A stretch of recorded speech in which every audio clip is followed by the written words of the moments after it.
Aku dinikahi duda kaya raya ternyata hanya untuk dijadikan babu dan mengurus 3 anaknya. Halo Bunda, semoga Bunda semuanya dalam keadaan sehat dan bahagia ya. Sebelum masuk ke ceritanya, jangan lupa like, komen dan subscribe channel ini ya. Selamat menonton.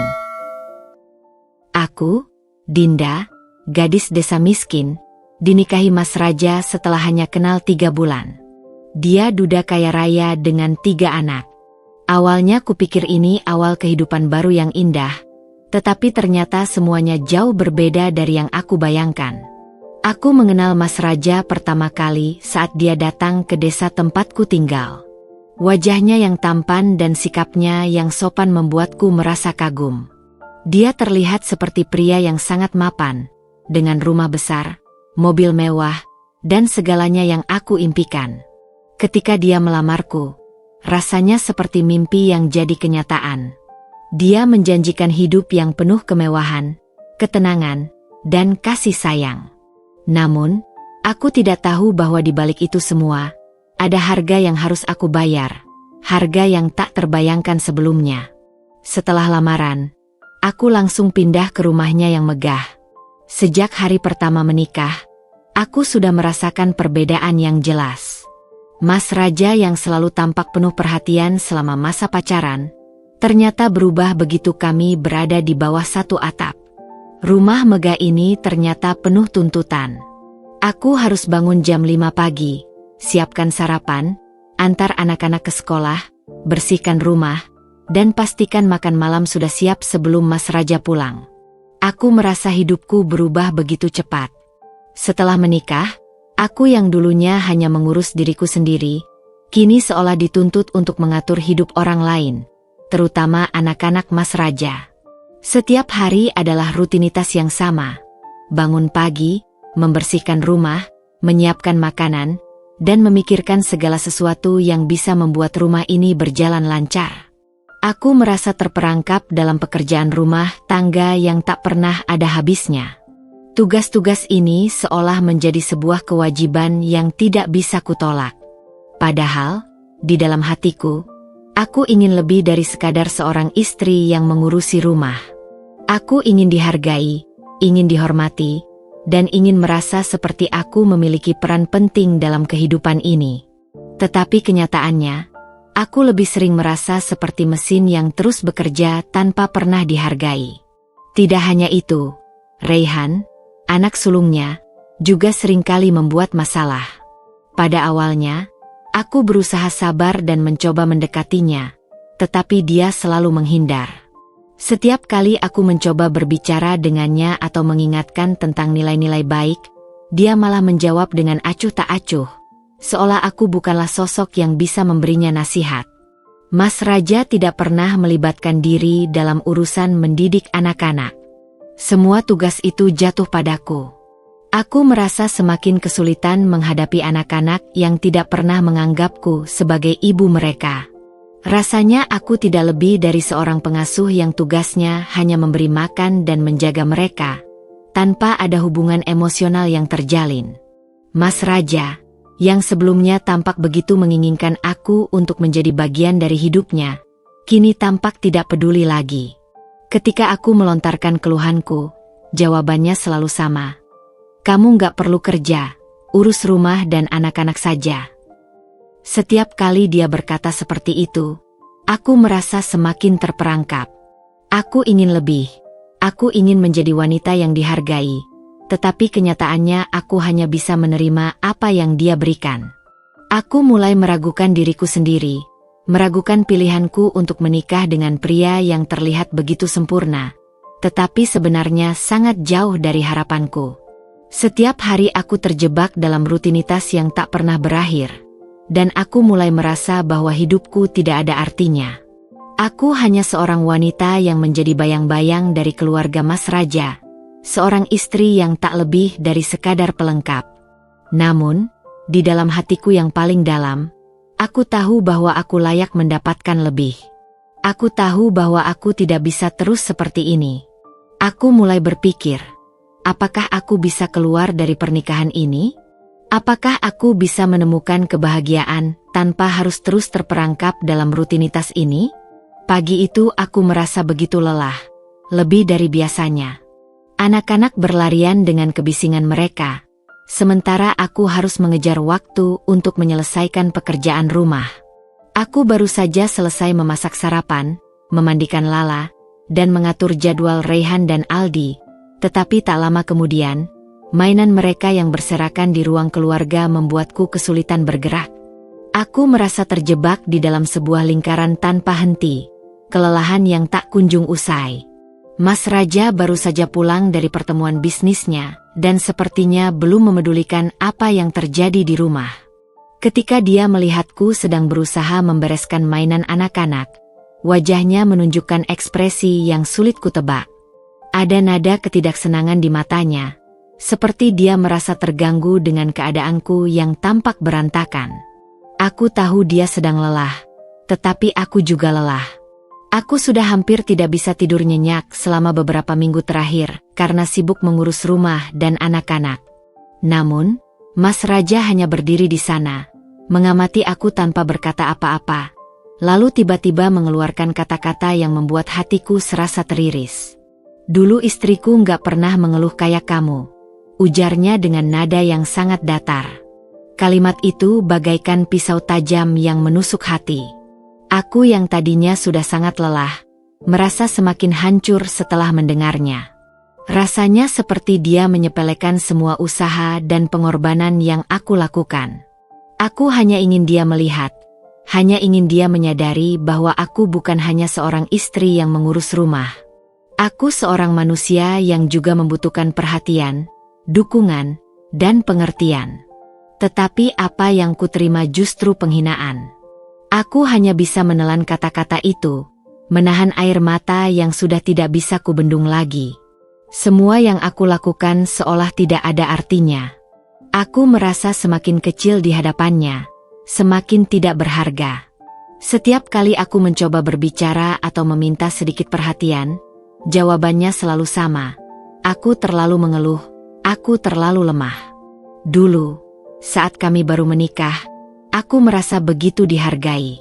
Mas Raja selalu mengingatkan untuk tidak terlalu keras bekerja, bahkan menawarkan untuk membayar orang lain jika aku merasa lelah.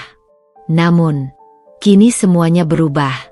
Dia tidak melihat aku sebagai seorang istri yang ingin dihargai, tetapi lebih sebagai seorang pengurus rumah tangga yang hanya ada untuk memenuhi kebutuhan anak-anaknya dan dirinya. Kata-kata Mas Raja itu masih terngiang-ngiang di telingaku. Aku merasa seolah-olah tidak ada tempat untukku di dunia ini, selain sebagai pelayan bagi keluarga besar Mas Raja. Aku bertanya-tanya, apakah pernikahan ini benar-benar untukku? Atau hanya sebuah pelarian baginya dari kesepian? Dan aku dipilih karena aku adalah orang yang mudah diatur, orang yang tidak akan menuntut banyak. Namun, meskipun hatiku terluka, aku berusaha untuk tetap kuat. Aku terus mengurus rumah, anak-anak, dan segala hal tanpa mengeluh, meski di dalam hati aku merasa semakin terperosok. Aku merasa seperti bayangan dari seorang istri yang seharusnya bisa mengandalkan pasangannya, tetapi aku malah merasa sangat kesepian. Setiap kali aku berusaha berbicara tentang perasaanku, aku selalu merasa seperti aku hanya membuang-buang waktu. Mas Raja tidak pernah menunjukkan ketertarikan atau bahkan sedikitpun rasa ingin tahu tentang bagaimana perasaanku. Aku merasa tak berdaya. Keadaan semakin sulit, terutama dengan perlakuan anak-anak Mas Raja yang semakin kasar. Lala yang seringkali memaksaku untuk memenuhi semua keinginannya tanpa memperhatikan kesulitan yang aku hadapi, Raihan yang semakin sulit diatur, dan Aldi yang lebih memilih untuk tidak peduli. Aku merasa terabaikan dan tak dihargai oleh semua orang di rumah ini. Dan meskipun aku mencoba bersabar dan berpikir bahwa ini adalah bagian dari tanggung jawab yang harus aku jalani, hati kecilku berkata lain. Aku tidak bisa terus seperti ini, hidup dalam pernikahan yang tidak memberikan kebahagiaan, yang justru semakin membuatku merasa terpuruk. Ketika Mas Raja mengucapkan kalimat itu, aku merasa sebuah titik balik dalam diriku. Sebuah kesadaran yang perlahan mulai tumbuh. Apakah aku akan terus menerima perlakuan seperti ini? Apakah aku akan terus diam dan menahan perasaan, hanya untuk memenuhi ekspektasi orang lain? Aku tahu aku tidak bisa terus seperti ini. Aku berhak untuk bahagia, berhak untuk dihargai. Namun, bagaimana caranya? Apakah aku bisa keluar dari pernikahan ini dan menjalani hidupku dengan cara yang lebih baik? Pertanyaan itu terus menghantui pikiranku. Aku tahu, perubahan tidak akan datang dengan mudah. Aku harus berjuang untuk itu. Tetapi dengan setiap penghinaan yang kuterima, dengan setiap hari yang berlalu, aku merasa semakin dekat dengan keputusan untuk mengubah hidupku. Aku tidak akan terus menjadi istri yang terlupakan, yang hanya ada untuk melayani tanpa dihargai. Aku bertekad untuk mencari jalan keluar, meskipun aku tahu itu akan sangat sulit. Aku menemukan album foto mantan istrinya, Rania. Ternyata dia wanita cantik berpendidikan tinggi. Aku mulai sadar, aku hanya dipilih karena mudah diatur dan miskin. Pagi itu, aku sedang membereskan lemari pakaian di ruang keluarga, tempat aku biasa meletakkan barang-barang pribadi. Tiba-tiba mataku tertumbuk pada sebuah album foto yang tergeletak di atas meja kayu yang sudah agak usang. Album itu terlihat begitu usang, seakan sudah lama tidak dibuka. Rasa penasaran membawaku untuk mengambilnya dan membuka halaman demi halaman. Ketika aku mulai melihat foto-foto di dalamnya, aku merasa seolah sedang memasuki dunia yang jauh berbeda, dunia yang tidak pernah aku ketahui sebelumnya. Foto-foto itu adalah potret kehidupan masa lalu Mas Raja dengan Rania, istrinya yang pertama. Rania tampak sangat berbeda dari aku, wanita yang begitu cantik, berpenampilan modis, dan memiliki aura yang begitu kuat. Di setiap foto, mereka terlihat begitu bahagia, seolah dunia hanya milik mereka berdua. Dalam setiap gambar, Rania tersenyum penuh percaya diri, mengenakan gaun-gaun mewah yang mencerminkan status sosialnya yang tinggi. Aku mulai membandingkan diriku dengan wanita itu. Aku, seorang gadis desa dengan latar belakang yang sederhana, bahkan seringkali merasa tidak cukup baik untuk berdiri di samping suamiku. Di hadapan Rania, aku merasa begitu kecil dan tak berarti. Aku melanjutkan membuka album itu dengan perasaan semakin terperosok. Ada banyak foto liburan mereka ke luar negeri, makan malam di restoran-restoran mewah, dan berbagai acara sosial di mana mereka selalu menjadi pusat perhatian. Mas Raja tampak begitu mencintai Rania, begitu penuh perhatian, dan begitu bangga dengan istrinya. Sedangkan aku, dalam kehidupanku yang sekarang, seringkali merasa seperti bayangan dari kehidupan yang pernah mereka jalani. Aku tidak pernah merasa dihargai seperti itu. Tidak pernah merasa ada perhatian yang tulus darinya. Rania adalah wanita yang tampaknya sempurna di matanya. Wanita yang cerdas, berpendidikan tinggi, dan memiliki semua yang bisa membuatnya merasa bangga. Aku mulai sadar bahwa aku tidak pernah memiliki kesempatan untuk menggantikan posisi Rania dalam hidup Mas Raja. Aku hanyalah pelengkap, seseorang yang dipilih karena aku mudah diatur, tidak punya banyak tuntutan, dan lebih mudah untuk dia kendalikan. Sebuah pemikiran yang sangat menyakitkan, tetapi aku tidak bisa menafikannya. Apa yang kulihat dalam foto-foto itu adalah kenyataan yang tak bisa aku elakkan. Mas Raja tidak pernah benar-benar melihatku sebagai seseorang yang bisa ia cintai sepenuhnya. Aku hanya pengganti sementara, seseorang yang akan dia pilih karena aku tidak akan pernah menuntut terlalu banyak. Aku bukanlah wanita yang ia inginkan di sampingnya, melainkan sosok yang dipilih untuk memenuhi kebutuhan hidupnya tanpa membebani pikirannya. Aku merasa semakin terperosok dalam perasaan tak berarti.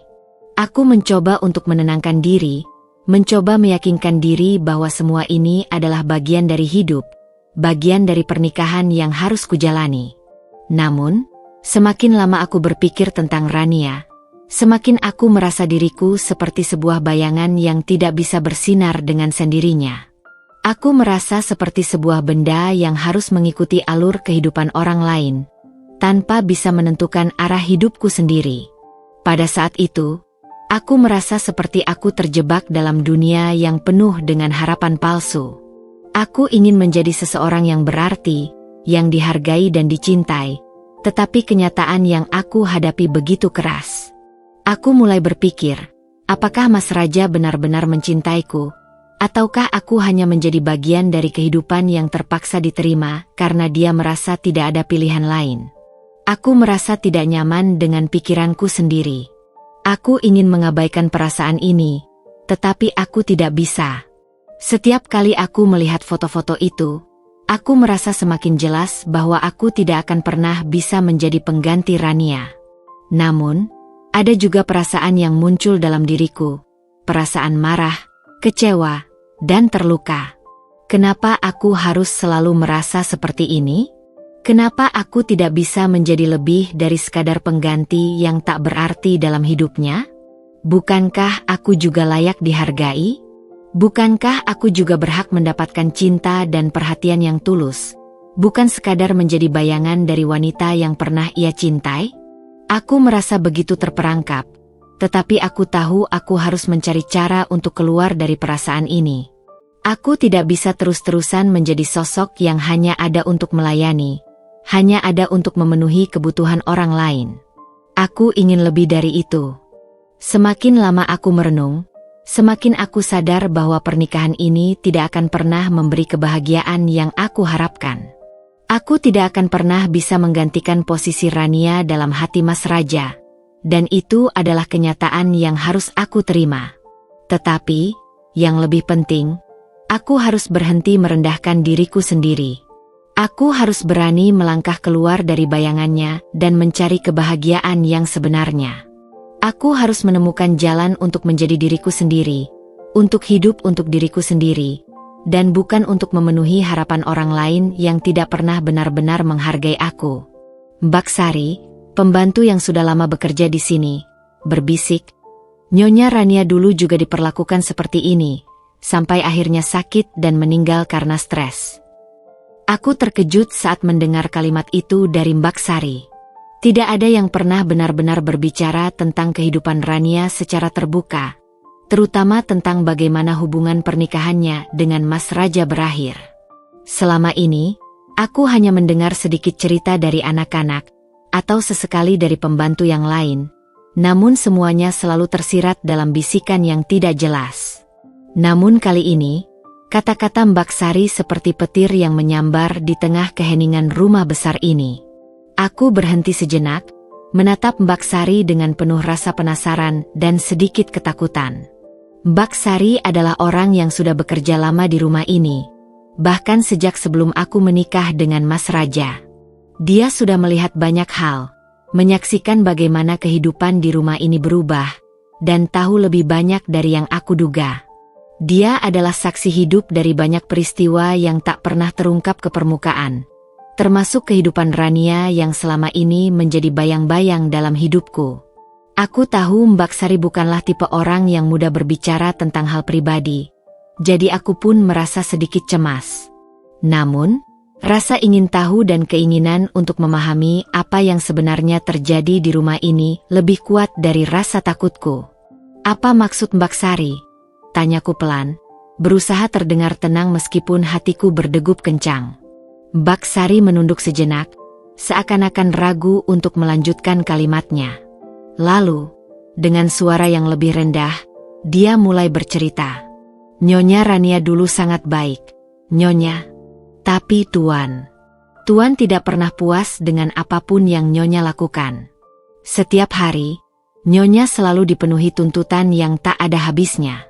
Semua harus sempurna, semua harus sesuai dengan kehendak Tuan.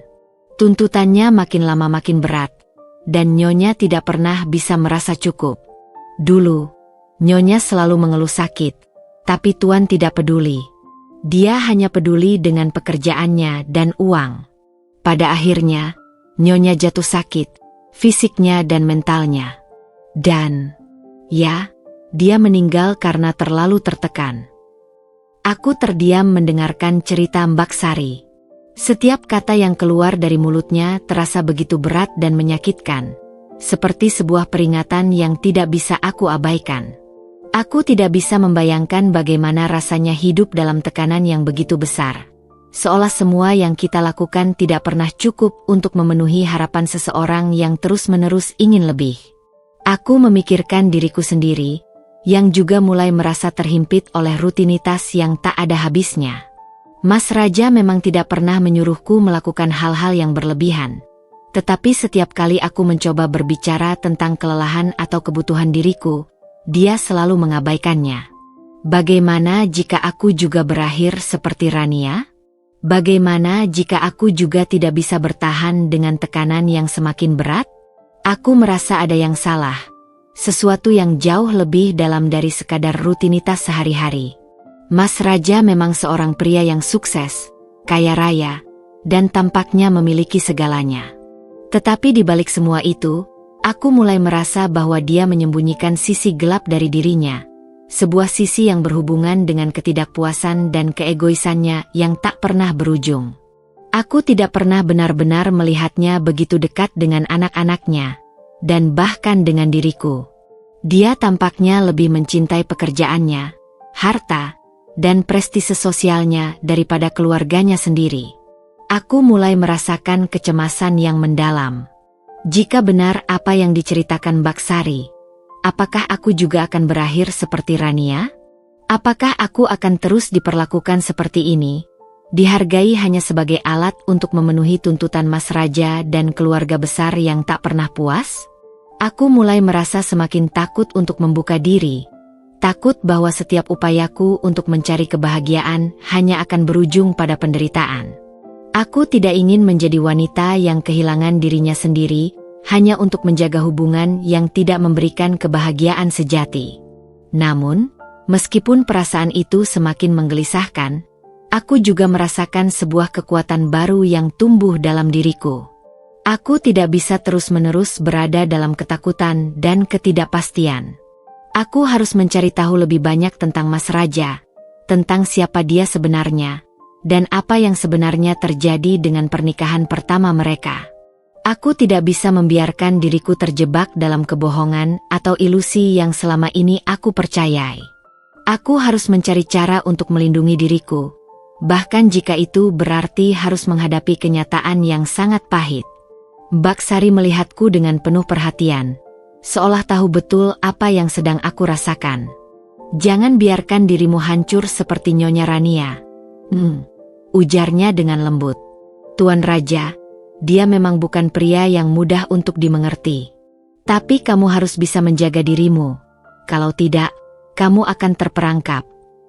Kata-kata Mbak Sari menghantui pikiranku sepanjang hari. Aku merasa semakin yakin bahwa aku harus mulai melangkah untuk mencari tahu lebih banyak, untuk memahami siapa Mas Raja sebenarnya. Meskipun aku tak tahu apa yang akan terjadi selanjutnya, satu hal yang pasti, aku tidak ingin mengulangi nasib yang sama seperti Rania. Aku harus kuat, berani melawan ketakutanku, dan yang paling penting, aku harus menjaga diriku sendiri agar tidak terperangkap dalam lingkaran yang sama. Aku terbaring lemah di tempat tidur pagi itu, tubuhku terasa begitu letih, seperti tidak memiliki cukup energi untuk menggerakkan 1 inci pun. Kepala pusing, tenggorokan kering, dan rasa mual yang tak kunjung hilang membuatku merasa seperti sedang terperangkap dalam tubuh yang sama sekali tidak bisa diajak bekerja sama. Sudah beberapa hari aku merasa tidak enak badan, namun aku tetap berusaha menjalani rutinitas seperti biasa, menyiapkan sarapan, mengurus anak-anak, dan memastikan semuanya berjalan lancar. Tapi pagi itu, aku merasa tak sanggup lagi.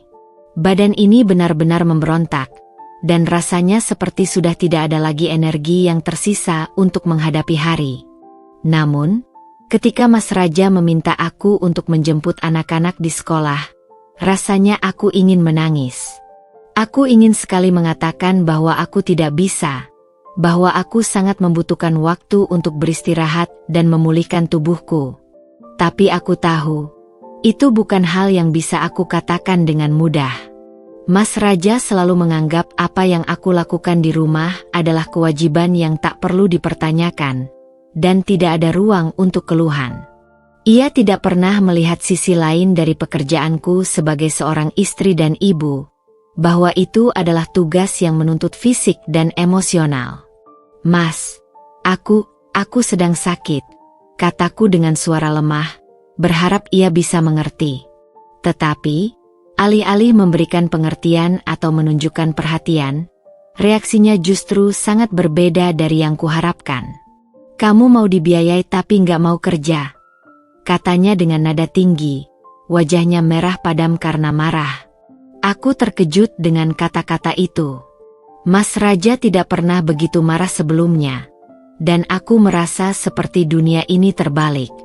Sejak menikah, aku sudah berusaha semaksimal mungkin untuk memenuhi semua kebutuhan rumah tangga, menjaga anak-anak, dan selalu tampil sempurna di matanya.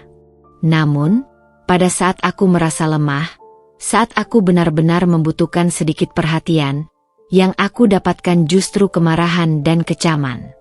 Aku merasa sangat dihina.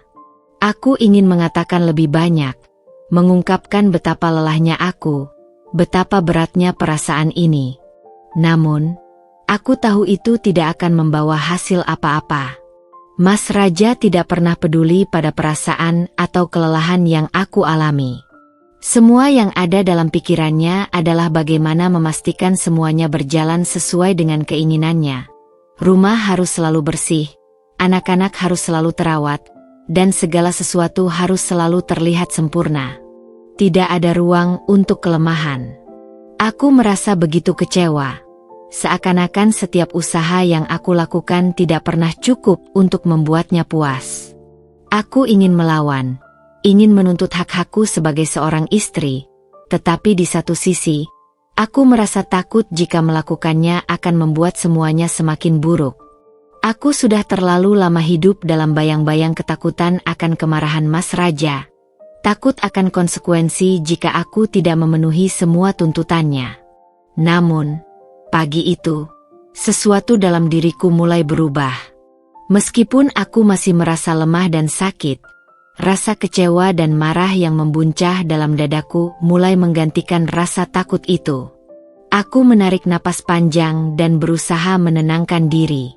"Mas, aku minta maaf, tapi aku benar-benar tidak bisa. Aku merasa sangat sakit," kataku, mencoba untuk tetap tenang meskipun perasaan di dalam hatiku begitu kacau. Tetapi Mas Raja tidak memberi ruang untuk penjelasan lebih lanjut. Ia langsung meninggalkan kamar, membanting pintu dengan kasar, dan aku bisa mendengar langkah kakinya yang berat menjauh. Aku duduk di tempat tidur, merasa terombang-ambing dalam lautan perasaan yang tak menentu. Di satu sisi, aku merasa lega karena akhirnya aku berhasil menolak untuk melakukan sesuatu yang aku rasa tidak bisa aku lakukan. Tetapi di sisi lain, aku merasa sangat takut. Apa yang akan terjadi selanjutnya? Apa yang akan terjadi jika aku terus-menerus menentang keinginan Mas Raja? Aku tahu bahwa segala sesuatunya bisa menjadi lebih buruk. Namun, pada saat itu, aku juga menyadari sesuatu yang sangat penting. Aku tidak bisa terus hidup seperti ini, di bawah tekanan yang tak pernah berhenti. Aku harus mulai memperjuangkan diriku sendiri, meskipun itu berarti harus menghadapi kenyataan yang sulit. Setelah beberapa jam, Mas Raja kembali ke rumah. Wajahnya tampak masih kesal. Tetapi kali ini, aku tidak merasa takut untuk menghadapinya. Aku tahu, jika aku terus berusaha memenuhi tuntutannya tanpa memperhatikan diriku sendiri, aku akan hancur. Aku harus mulai memberi batasan, meskipun itu berarti aku harus menghadapi kemarahan atau kekecewaannya. Aku tidak bisa terus-terusan hidup seperti ini, hanya menjadi alat untuk memenuhi segala kebutuhan tanpa mendapat perhatian yang layak aku terima. Mas, aku tidak bisa terus seperti ini. Aku juga butuh waktu untuk diri sendiri. Aku butuh istirahat, kataku dengan suara lebih tegas dari sebelumnya. Mas Raja menatapku dengan ekspresi terkejut. Ia seolah tidak percaya bahwa aku berani berbicara seperti itu. Selama ini, aku selalu mengikuti semua perintahnya tanpa pernah mengeluh. Tetapi kali ini, Aku merasa ada sesuatu yang harus aku lakukan untuk diriku sendiri, meskipun itu berarti harus berani melawan. Aku tidak tahu apa yang akan terjadi setelah itu. Apakah Mas Raja akan mengerti atau semakin marah? Tetapi satu hal yang pasti, aku mulai belajar untuk melawan ketakutan dan memberi ruang bagi diriku sendiri. Mungkin ini adalah langkah pertama menuju kebebasan yang selama ini aku impikan. Hari itu dimulai seperti hari-hari biasa, dengan rutinitas yang aku jalani setiap pagi, menyiapkan sarapan untuk anak-anak, memastikan mereka siap pergi ke sekolah, dan menyelesaikan pekerjaan rumah tangga. Namun, aku merasakan sesuatu yang berbeda di udara, seakan-akan ada sesuatu yang tidak beres, meskipun semuanya tampak baik-baik saja di luar. Ketika aku sedang membersihkan ruang tamu, aku mendengar suara benturan keras dari arah ruang keluarga. Aku berlari ke sana dan mendapati Raihan berdiri di tengah ruangan dengan wajah bingung. Sementara vas antik yang selama ini dipajang di meja ruang tamu tergeletak di lantai, pecah berkeping-keping. Aku terkejut dan langsung mendekati vas yang hancur itu. Vas tersebut bukan hanya barang berharga, melainkan juga memiliki nilai sentimental bagi Mas Raja. Itu adalah pemberian dari orang tuanya saat pernikahan pertama mereka. Raihan, apa yang terjadi? Tanyaku dengan suara cemas, mencoba menahan rasa marah yang mulai merayap dalam hati.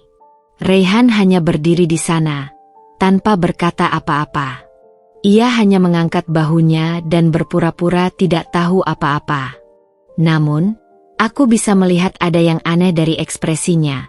Sebuah kesan bahwa dia tahu betul apa yang telah terjadi.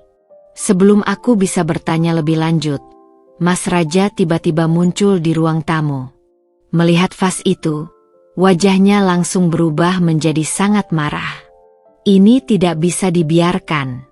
Ini vas antik yang sangat berharga, teriaknya, suaranya penuh amarah.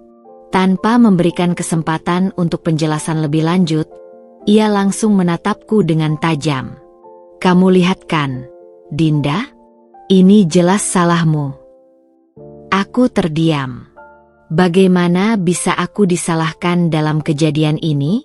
Aku merasa bingung dan terkejut.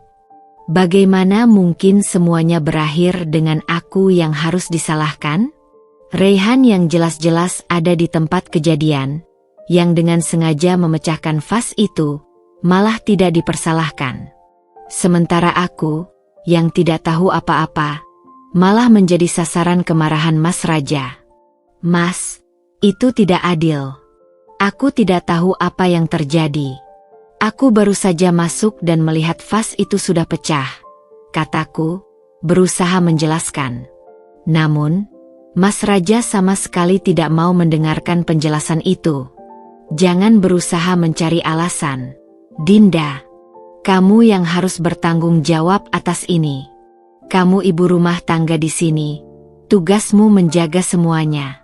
Vas ini barang berharga, dan aku tidak akan biarkan ini berlalu begitu saja, katanya dengan suara penuh kebencian. Aku merasa tersudut, seperti tidak ada jalan keluar. Rasanya seperti ada tangan tak terlihat yang terus menarikku lebih dalam ke dalam lingkaran ketidakadilan ini. Aku mencoba berpikir dengan kepala dingin, tetapi rasanya aku sudah tidak punya ruang untuk bergerak.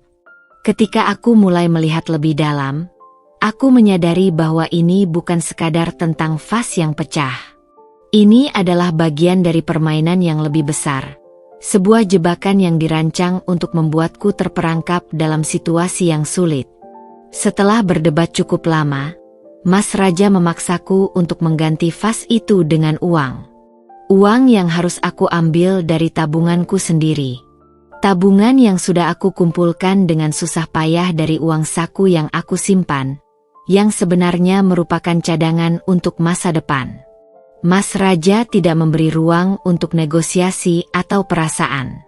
Baginya, ini adalah soal harga diri dan gengsi. Ia tidak peduli bahwa aku sudah berusaha keras untuk mengatur keuangan rumah tangga, memastikan setiap pengeluaran dikelola dengan hati-hati. Kini, Aku harus mengorbankan uang tabunganku, uang yang kutabung untuk memastikan ada sesuatu untuk masa depanku, hanya untuk mengganti barang yang sebenarnya bukan kesalahanku. Aku merasa begitu dipermalukan. Aku sadar bahwa apa yang terjadi bukan hanya tentang vas pecah, tetapi juga tentang bagaimana Mas Raja memandangku sebagai seseorang yang selalu bisa diperalat, dipermainkan, dan dimanipulasi. Dia tidak pernah melihatku sebagai pasangan yang setara, tetapi hanya sebagai orang yang selalu ada untuk mengurus segala sesuatu yang berkaitan dengan rumah tangga, dan bahkan untuk menanggung kesalahan yang bukan milikku. Raihan, yang menjadi pusat masalah ini, tampaknya tidak merasa bersalah sedikitpun. Ia hanya berdiri di sana dengan wajah yang terlihat seperti anak yang polos, seakan-akan semua yang terjadi bukan urusannya. Dan yang lebih menyakitkan lagi, Mas Raja tidak sekalipun mempertanyakan sikap Raihan, seolah-olah anak itu selalu benar dan tidak pernah salah. Aku merasa seperti tidak dihargai sama sekali. Aku adalah orang yang selalu ada untuk keluarga ini, yang selalu berusaha sebaik mungkin, tetapi semuanya malah berbalik menyerangku. Di tengah kebingunganku, aku mulai merasakan betapa besar kekuatan yang dimiliki oleh Mas Raja. Ini bukan hanya masalah uang atau barang, tetapi juga masalah kontrol dan kekuasaan.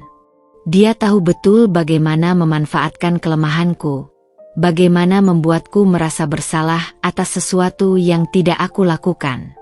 Dan yang lebih menyedihkan lagi, aku merasa terjebak dalam pola ini.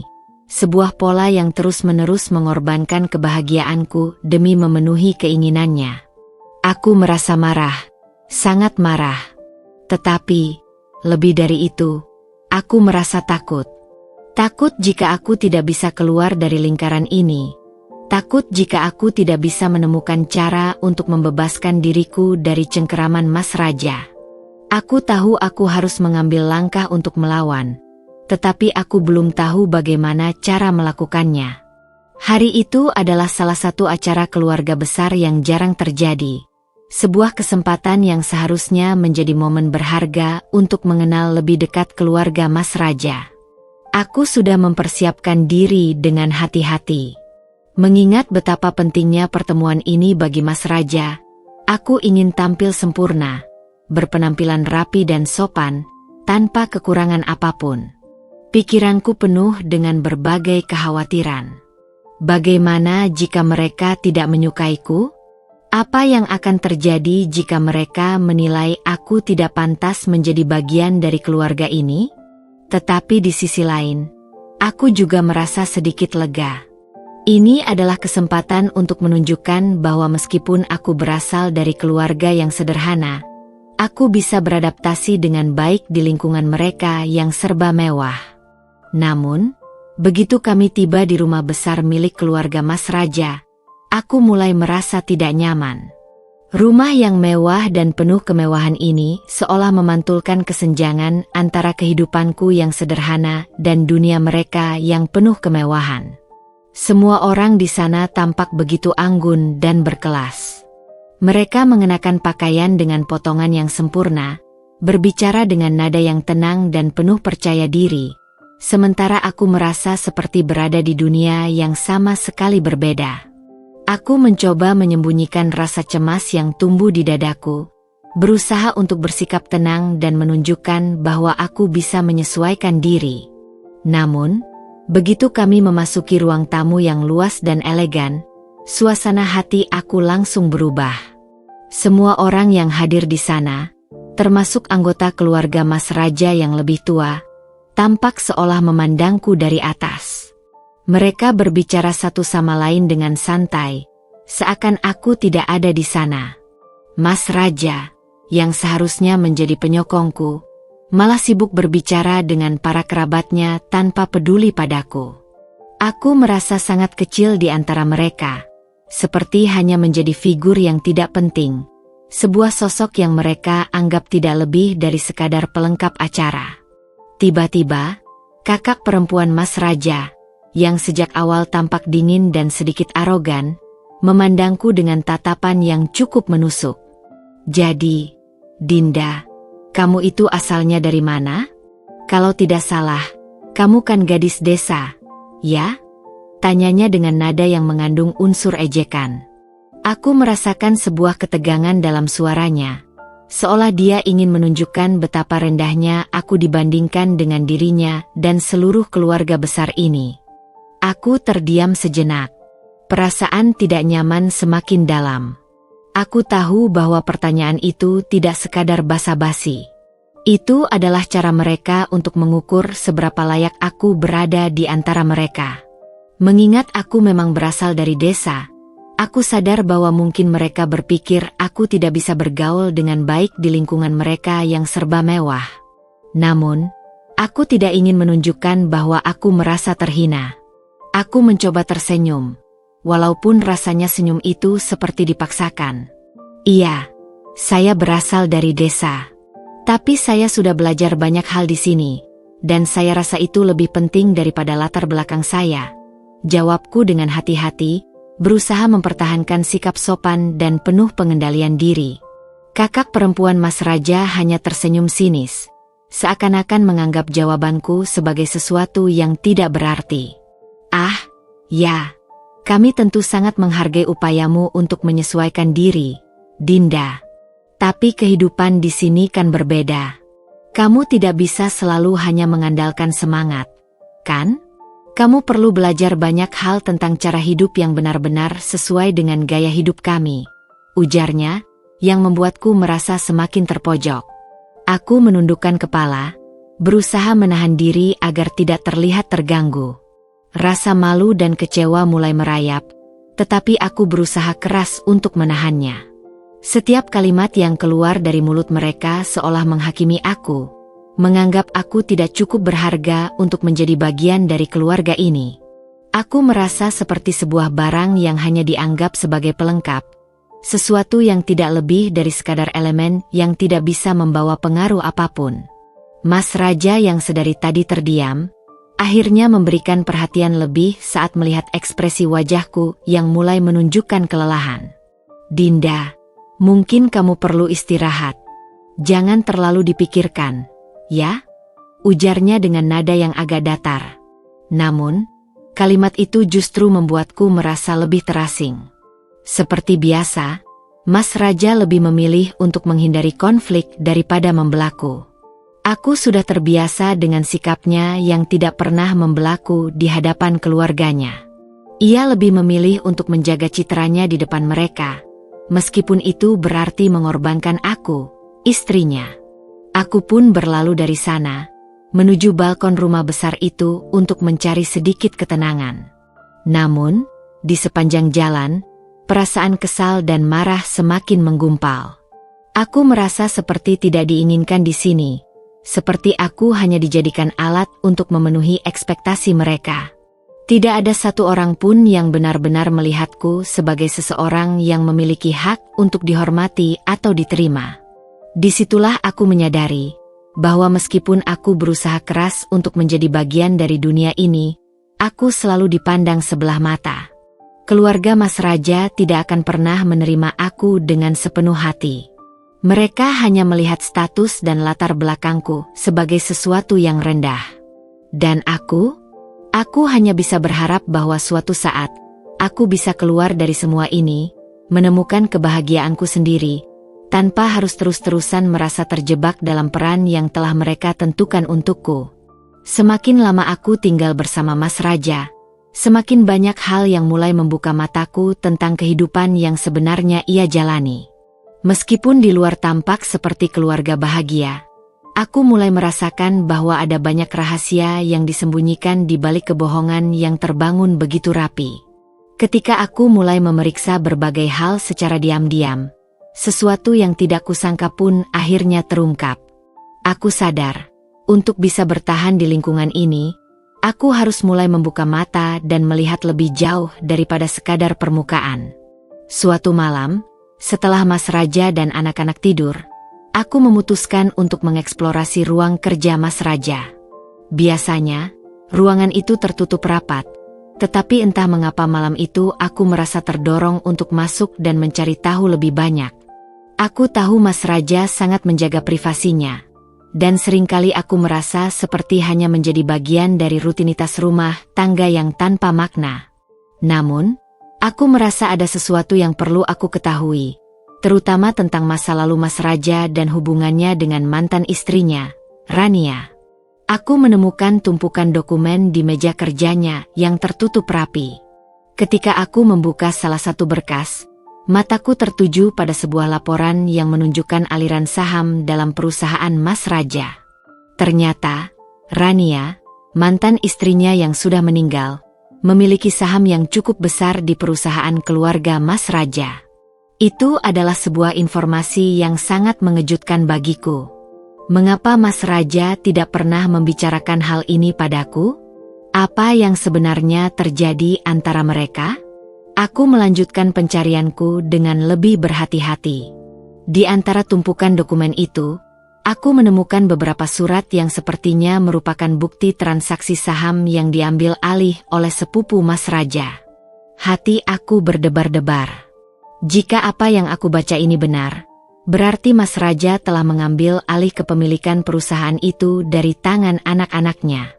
Rania, meskipun sudah meninggal, sepertinya masih menjadi ancaman bagi Mas Raja, terutama ketika melihat berapa banyak saham yang dimilikinya. Aku teringat tentang surat wasiat yang dulu pernah kudengar dari Mbak Sari, pembantu di rumah ini, yang mengatakan bahwa Rania meninggalkan segala sesuatu untuk anak-anak mereka. Namun, apa yang terjadi setelah Rania meninggal justru jauh dari perkiraanku.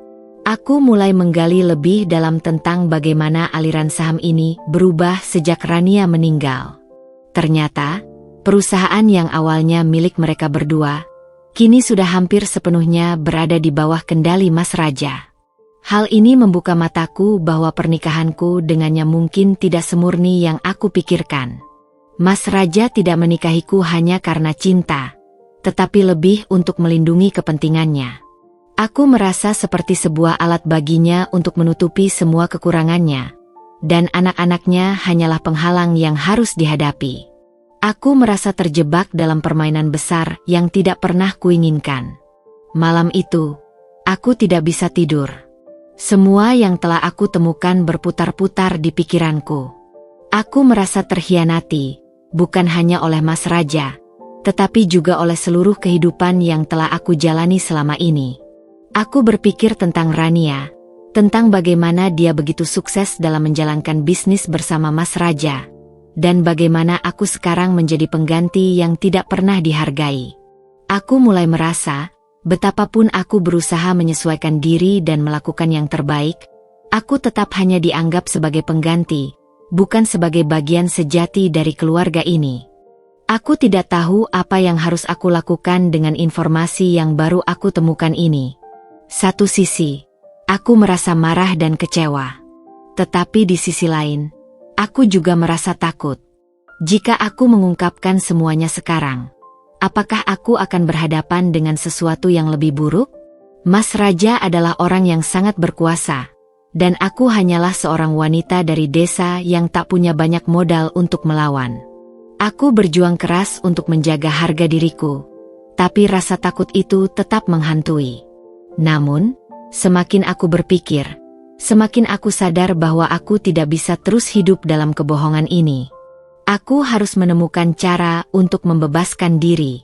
Tidak peduli berapa banyak rahasia yang disembunyikan atau betapa terancamnya aku jika membuka semuanya. Aku merasa saatnya telah tiba untuk berhenti menjadi korban. Aku mulai merencanakan langkah selanjutnya. Langkah yang bisa mengubah segala sesuatunya. Aku tidak akan terus terjebak dalam permainan ini.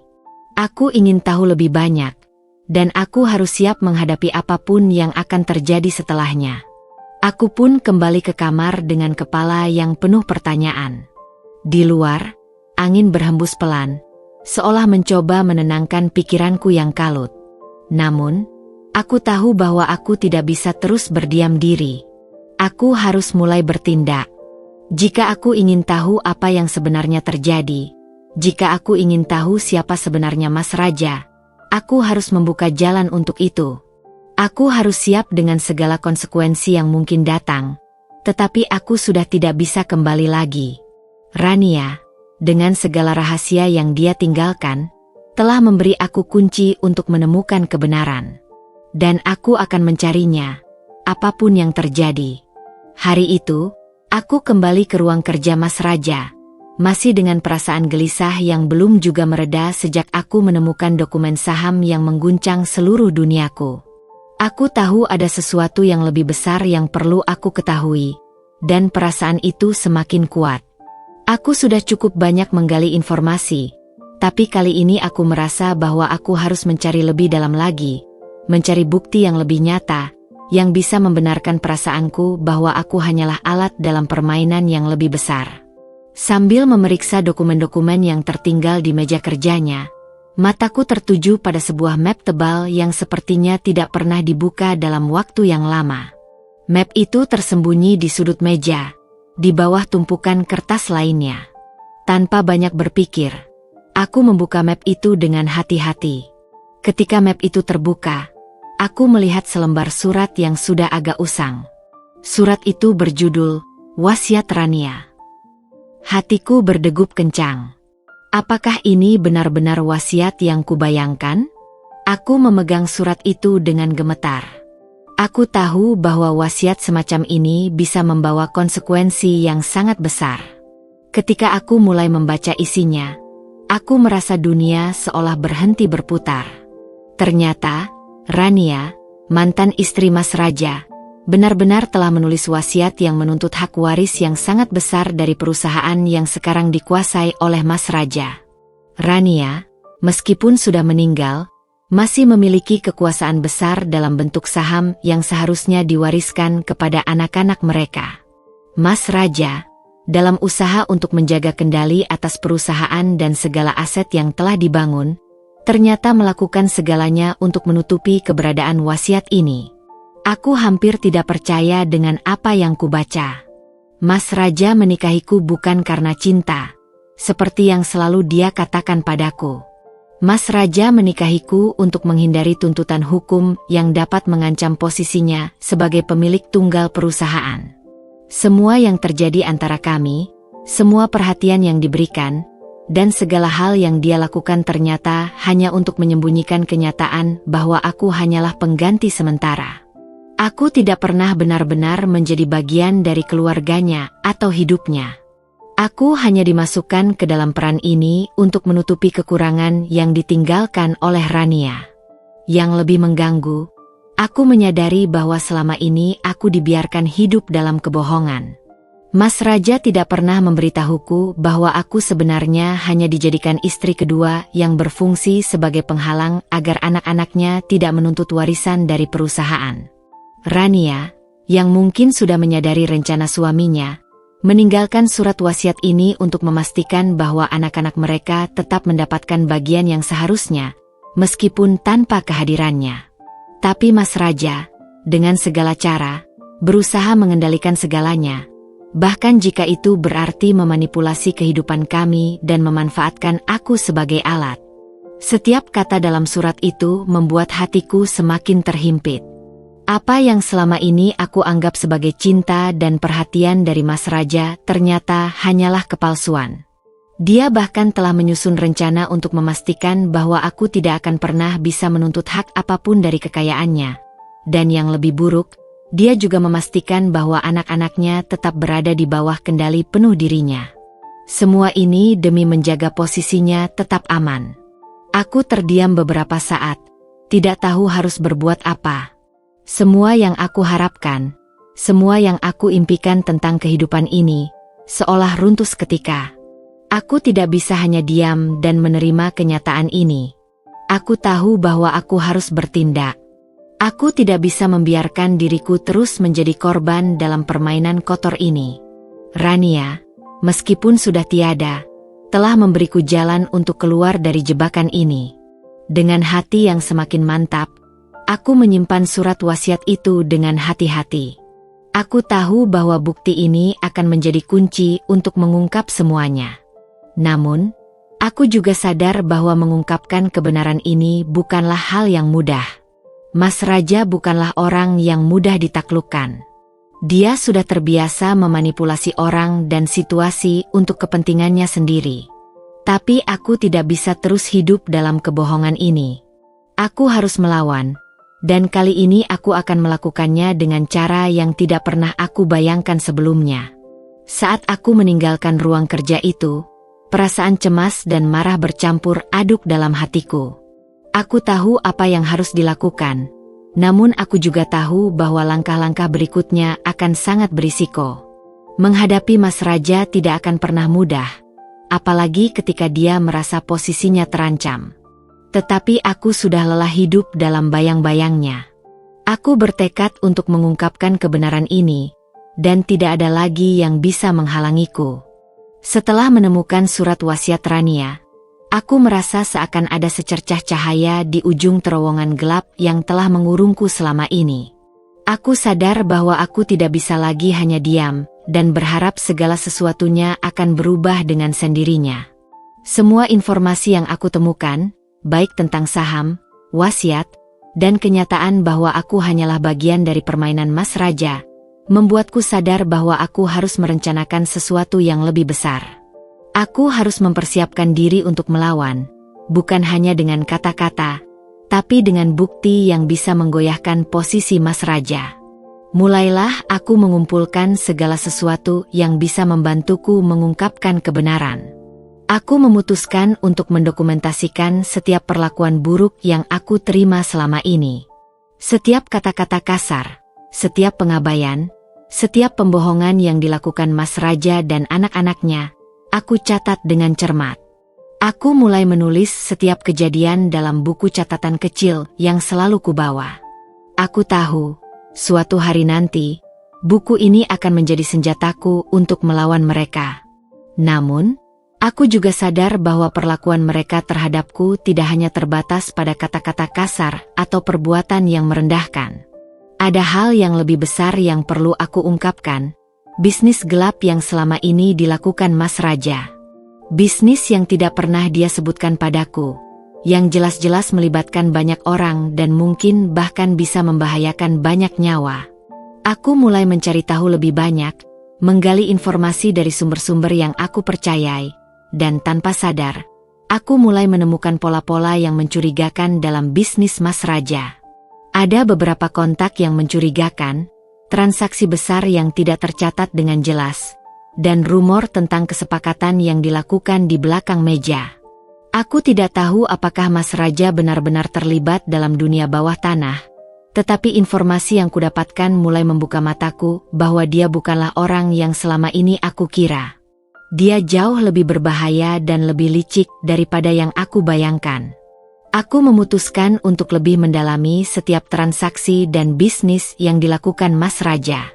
Aku mulai bertemu dengan beberapa orang yang selama ini bekerja dengan dia, mencoba menggali informasi tanpa menarik perhatian. Aku tahu aku harus berhati-hati. Mas Raja bukan orang yang mudah ditipu. Jika dia merasa ada yang mencoba mengungkapkan bisnis gelapnya, dia pasti akan berusaha menutupi semuanya dengan cara apapun. Namun, aku tidak bisa mundur sekarang. Aku harus mengumpulkan bukti-bukti yang bisa mempermalukan dan meruntuhkan kekuasaannya. Selain itu, aku juga mulai mencari cara untuk menghubungi orang-orang yang mungkin pernah menjadi korban dari bisnis gelap Mas Raja. Aku menyadari bahwa jika aku ingin membuat rencanaku berhasil, aku harus melibatkan orang lain yang tahu lebih banyak tentang kejahatan yang dilakukan oleh Mas Raja. Meskipun aku tahu ini berisiko besar, aku merasa ini adalah satu-satunya cara untuk mengungkapkan siapa sebenarnya Mas Raja. Jika aku bisa mengumpulkan cukup banyak bukti, aku yakin aku bisa menghadapinya dengan cara yang tidak pernah dia duga. Selama berbulan-bulan, aku terus menggali informasi, merencanakan langkah-langkah kecil yang bisa membuat perbedaan besar. Setiap kali aku berhasil mendapatkan bukti baru, aku semakin merasa yakin bahwa aku sedang berjalan di jalur yang benar. Tetapi aku juga tahu bahwa aku harus tetap waspada. Aku tidak bisa membiarkan Mas Raja mengetahui apa yang sedang aku rencanakan. Jika dia tahu, dia pasti akan melawan dengan cara yang sangat brutal. Hari demi hari, Aku semakin merasa kekuatan itu ada di tanganku. Semua yang aku alami, semua perlakuan buruk yang kuterima selama ini, mulai membentuk sebuah rencana yang matang. Aku tahu bahwa karma akan datang, tetapi aku juga percaya bahwa aku harus berbuat sesuatu untuk mempercepat proses itu. Aku tidak bisa terus hidup dalam bayang-bayang Mas Raja. Aku harus bertindak, dan kali ini aku tidak akan mundur. Setiap langkah yang aku ambil, aku melakukannya dengan hati-hati dan penuh perhitungan. Aku mulai melihat semua potongan-potongan informasi yang aku kumpulkan menjadi satu gambaran besar. Semua ini akan membawaku pada momen yang akan mengubah hidupku, dan mungkin juga hidup mereka yang selama ini meremehkan dan menindasku. Mas Raja dan anak-anaknya akan tahu bahwa aku bukan lagi wanita lemah yang mereka anggap bisa dimanfaatkan. Aku tahu, pada akhirnya, karma akan menghampiri mereka. Tapi untuk itu, aku harus memastikan bahwa aku memiliki kekuatan untuk membalikkan keadaan. Aku harus menjadi wanita yang lebih kuat, lebih cerdas, dan lebih siap daripada yang mereka kira. Dan meskipun perjalanan ini penuh dengan bahaya, aku tidak akan berhenti. Aku sudah siap untuk menghadapi apapun yang datang. Karma itu memang tidak pernah salah alamat. Aku merasa semesta mulai berbalik memihakku setelah sekian lama aku hidup dalam bayang-bayang kebohongan. Semua yang aku alami, semua penghinaan dan penindasan yang aku terima, rasanya mulai mendekati titik balik. Satu persatu, mereka yang telah merendahkanku mulai merasakan akibat dari perbuatan mereka. Aku tahu bahwa itu bukan kebetulan. Setiap kali aku memikirkan hal itu, rasa keadilan dalam diriku semakin kuat.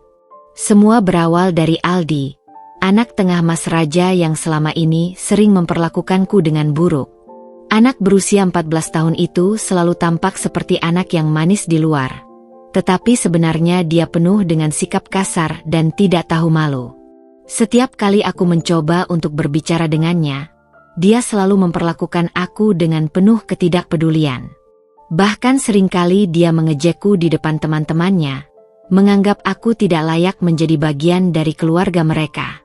Namun, aku selalu berusaha untuk bersabar dan tetap menjalani peranku dengan sebaik-baiknya, karena aku tahu, suatu saat karma akan datang. Suatu hari, aku mendapat kabar bahwa Aldi, yang selama ini rajin bersekolah di sekolah elit dan menjadi kebanggaan keluarga, terlibat dalam sebuah skandal.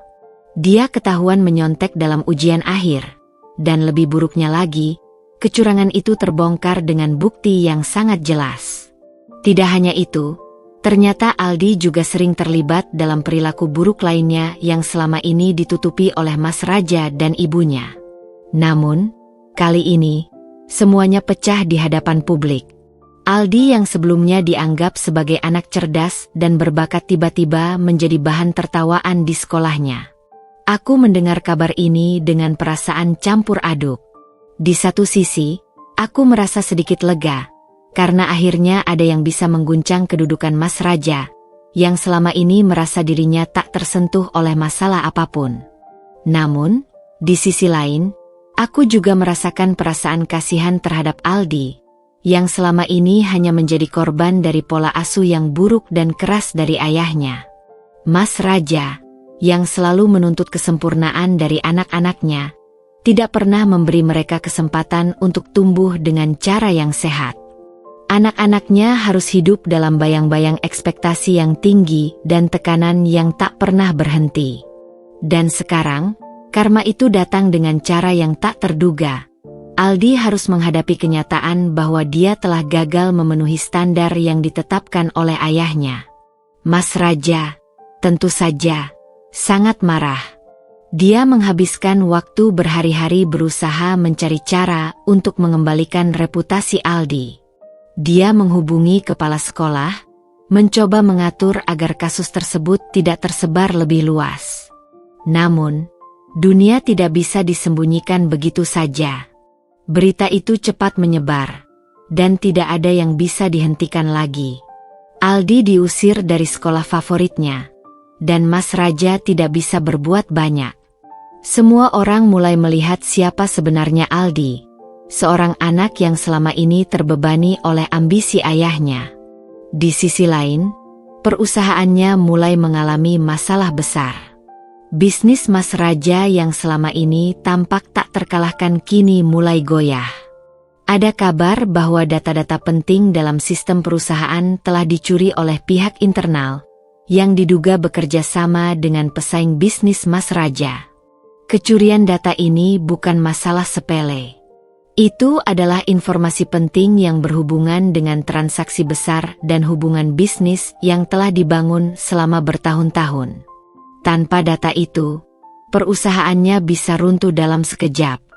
Mas Raja berusaha menutupinya dengan berbagai cara, tetapi masalahnya semakin besar, dan semakin banyak orang yang terlibat. Aku tahu ini hanya awal dari kehancuran yang lebih besar. Karma bukan hanya datang untuk Aldi, tetapi juga untuk Mas Raja. Semua yang dia lakukan dengan cara kotor dan tidak adil selama ini mulai berbalik menyerangnya. Kejadian-kejadian ini menunjukkan bahwa segala perbuatan buruk pasti akan mendapatkan balasan. Aku bisa merasakan kegelisahan Mas Raja setiap kali dia menerima telepon dari rekan bisnis atau dari tim keamanannya.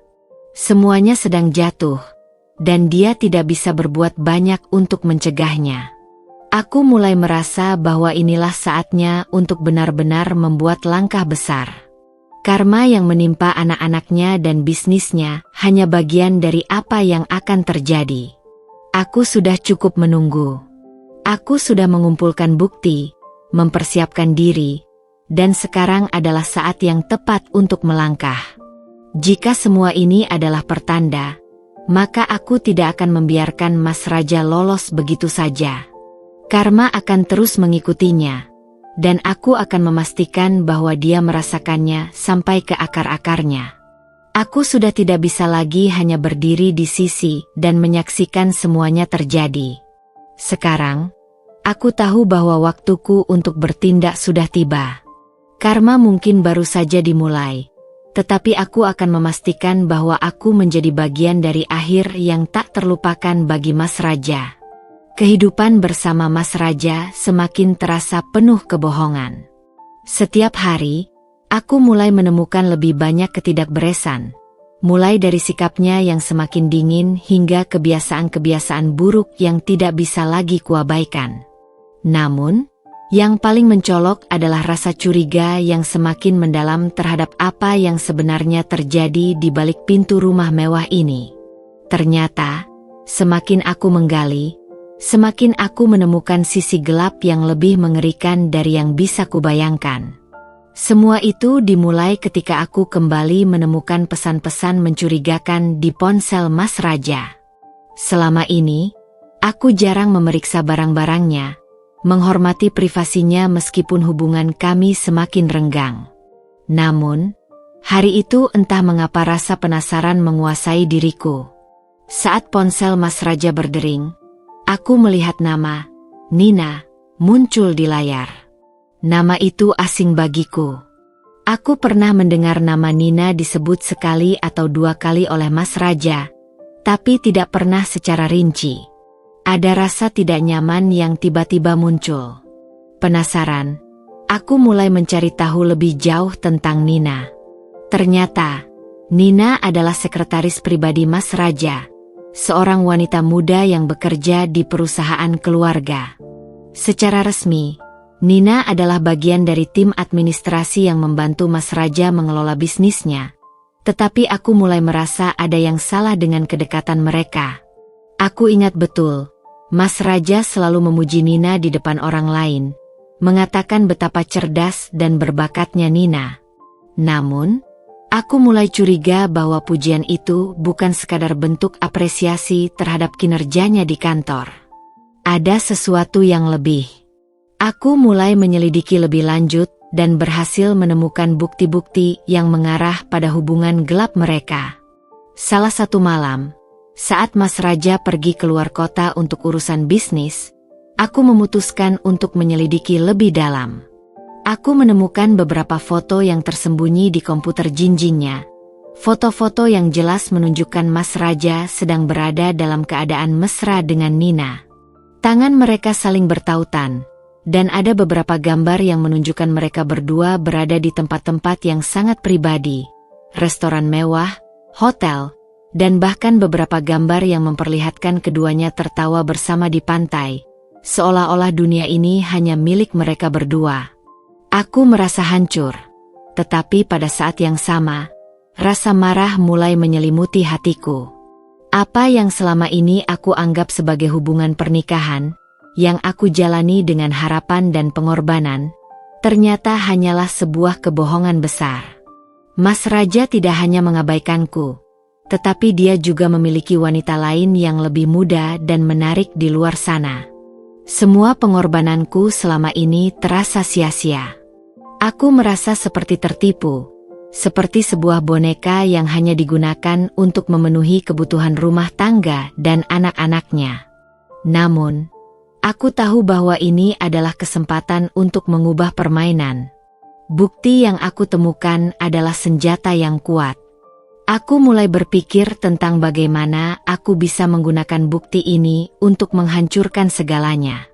Tidak hanya hubungan mereka, tetapi juga reputasi Mas Raja yang selama ini begitu dibanggakan.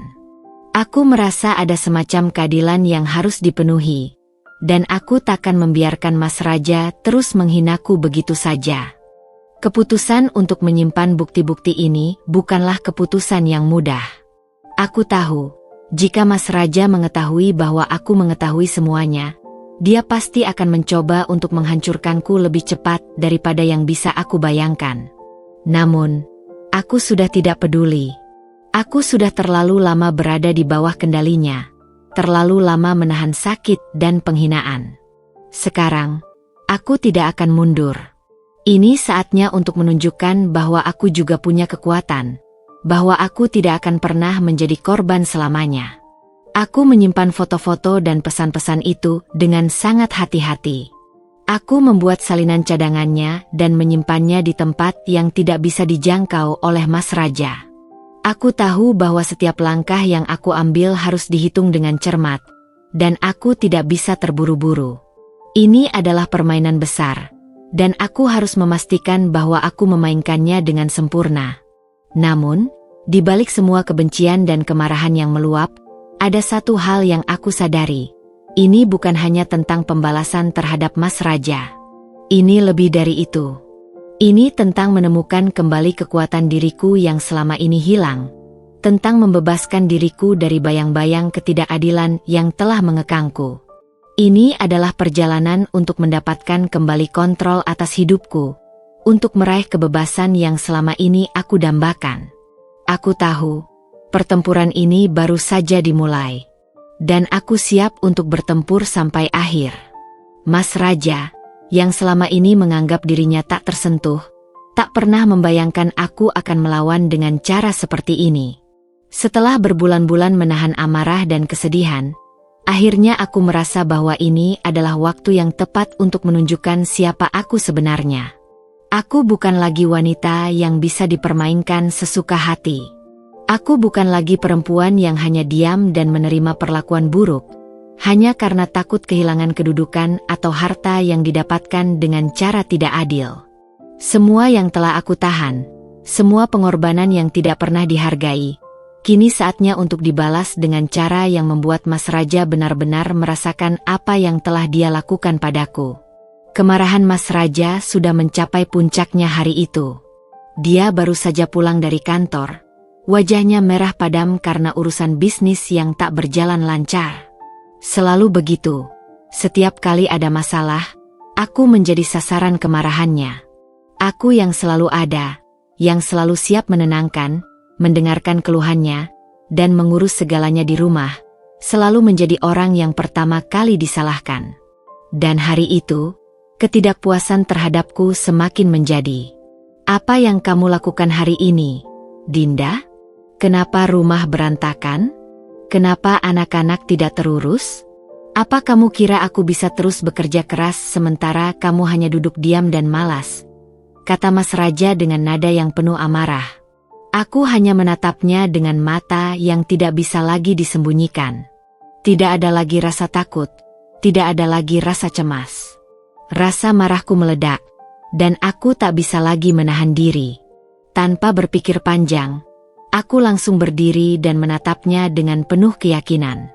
"Aku sudah cukup, Mas," jawabku dengan suara yang lebih tegas dari yang pernah aku tunjukkan. "Cukup dengan cara kamu memperlakukanku. Cukup dengan semua penghinaan dan kebohongan. Sekarang aku tahu apa yang sebenarnya terjadi di balik semua ini. Aku tahu apa yang kamu lakukan selama ini, dengan Nina, dan semua yang telah kamu sembunyikan dari aku." Tiba-tiba wajah Mas Raja berubah menjadi pucat.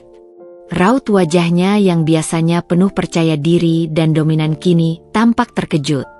Namun, dia berusaha menahan diri, tidak ingin menunjukkan rasa ketakutannya. Tapi aku tahu, dia mulai panik.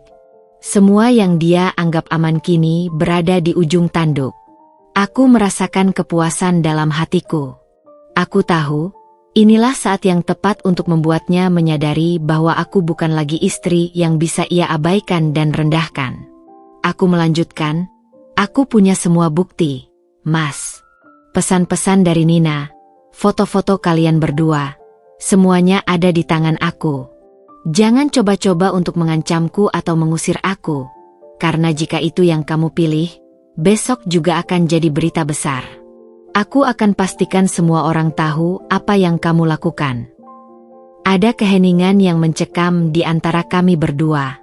Mas Raja berdiri terdiam, mulutnya terbuka, seolah mencari kata-kata yang bisa membela dirinya, tapi tidak ada yang keluar.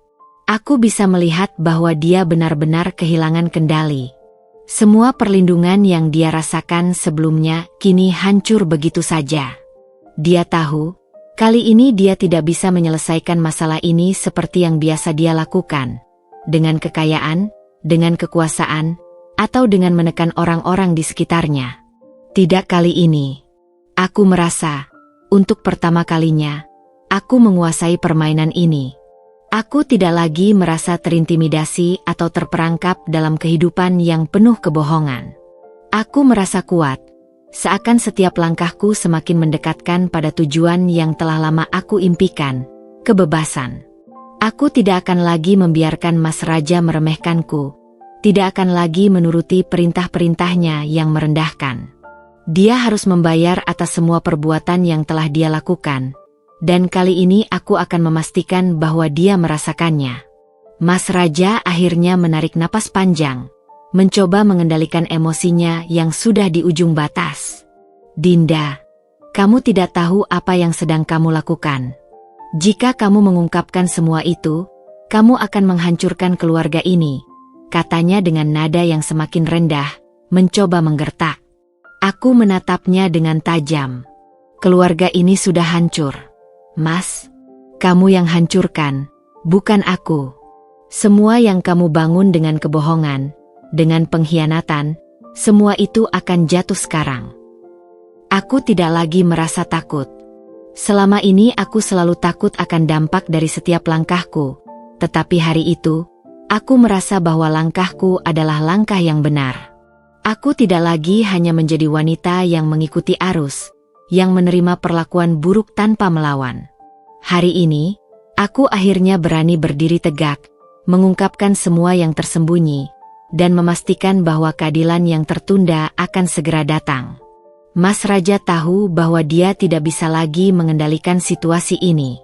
Semua yang dia miliki, harta, status, dan kekuasaan, tidak akan bisa melindunginya dari kebenaran yang akan segera terungkap.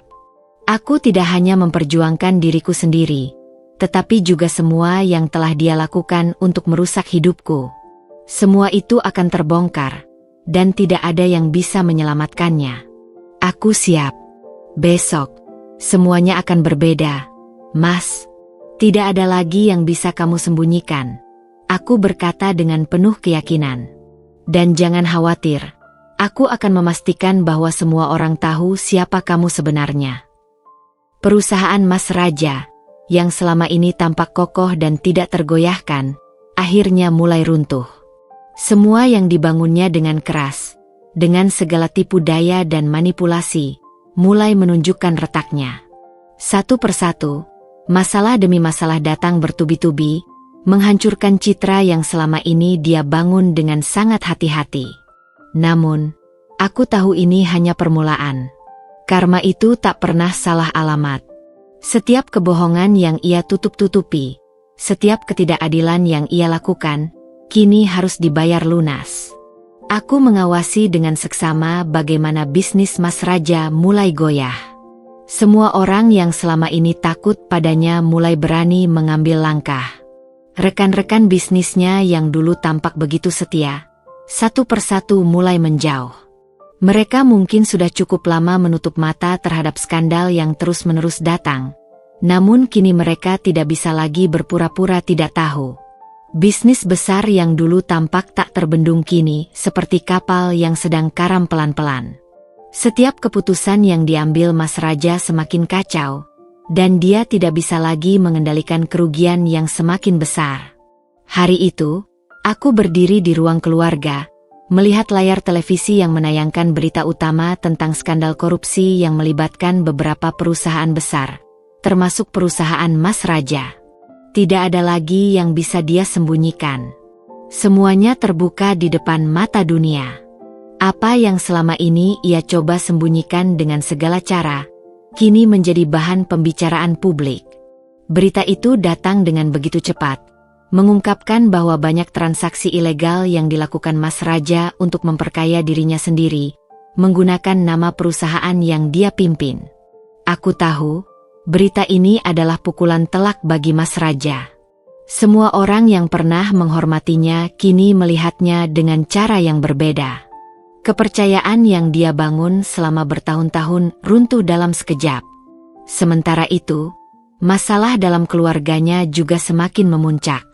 Anak-anaknya, yang selama ini tidak terlalu memperhatikan apa yang terjadi di sekitar mereka, mulai merasakan dampak dari semua masalah ini. Aldi, yang selama ini dikenal sebagai anak yang pintar dan cerdas, tiba-tiba terlibat dalam skandal perundungan di sekolah. Reyhan, yang sudah lama merasa tersisih, semakin tertekan dan mulai bertindak lebih kasar terhadap orang-orang di sekitarnya. Lala, si bungsu, yang tadinya selalu ceria, kini berubah menjadi anak yang pendiam dan sering mengurung diri di kamar. Tidak ada lagi kebahagiaan di rumah itu. Mas Raja, yang dulu selalu dianggap sebagai sosok yang kuat dan bisa mengendalikan semuanya, kini tidak mampu lagi merawat keluarganya. Aku tidak bisa lagi berpura-pura peduli. Aku tidak lagi merasa perlu menjaga keluarga ini, karena bagi aku, ini adalah buah dari tindakan Mas Raja yang selama ini hanya mementingkan dirinya sendiri. Aku sudah tidak memiliki ikatan apa-apa lagi dengan mereka. Semua harapan tentang keluarga bahagia yang dulu aku impikan sudah hancur lebur. Mas Raja telah merusaknya dengan tangannya sendiri. Keluarga yang dulunya terlihat sempurna kini mulai terpecah-pecah.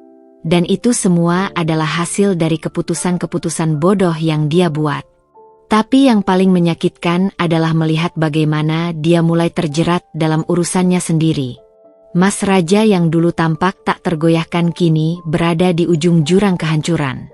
Dari korupsi yang terungkap, dia mulai dipanggil oleh pihak berwajib untuk memberikan keterangan. Meskipun dia berusaha menutupi semua jejaknya, kenyataan tidak bisa disembunyikan.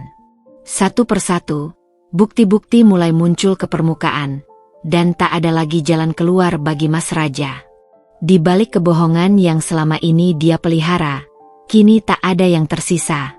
Aku merasa seperti seorang saksi yang hanya bisa menyaksikan runtuhnya kerajaan yang dibangunnya dengan cara kotor.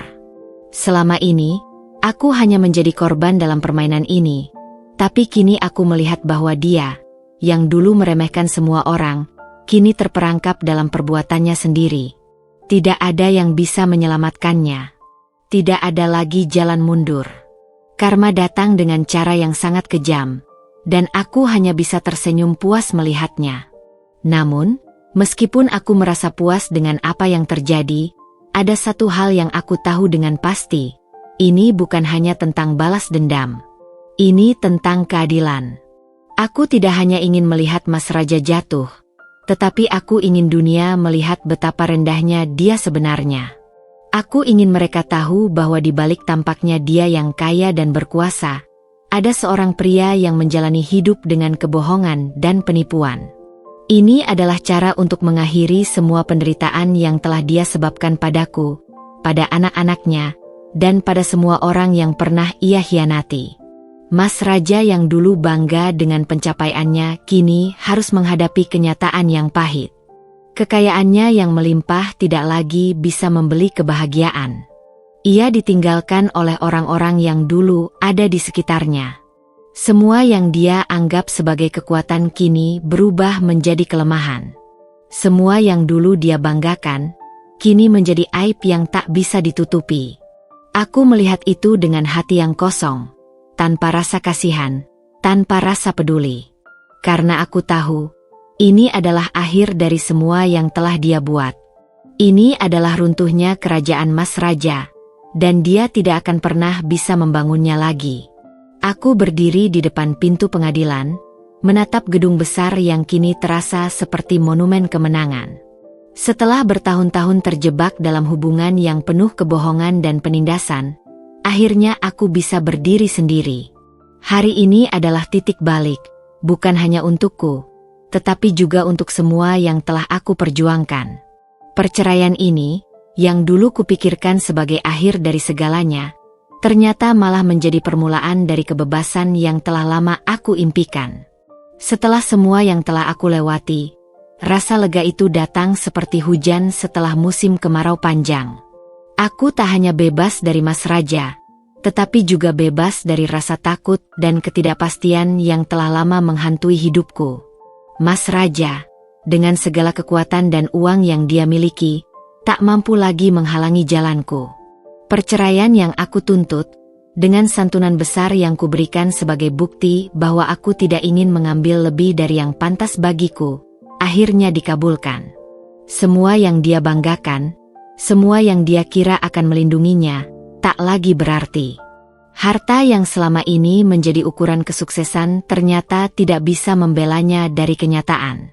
Perusahaannya runtuh, dan kini, bahkan uang yang dia miliki tidak mampu membeli kedamaian atau mengembalikan waktu yang telah hilang. Kebebasan yang kuraih bukan hanya tentang melepaskan ikatan dengan Mas Raja. Itu adalah kemenangan atas diriku sendiri. Aku ingat betul bagaimana dulu aku hanya bisa menangis setiap kali dia merendahkanku. Setiap kali dia membuatku merasa kecil dan tak berdaya. Kini, aku berdiri dengan tegak, dengan kepala yang teguh menatap masa depan.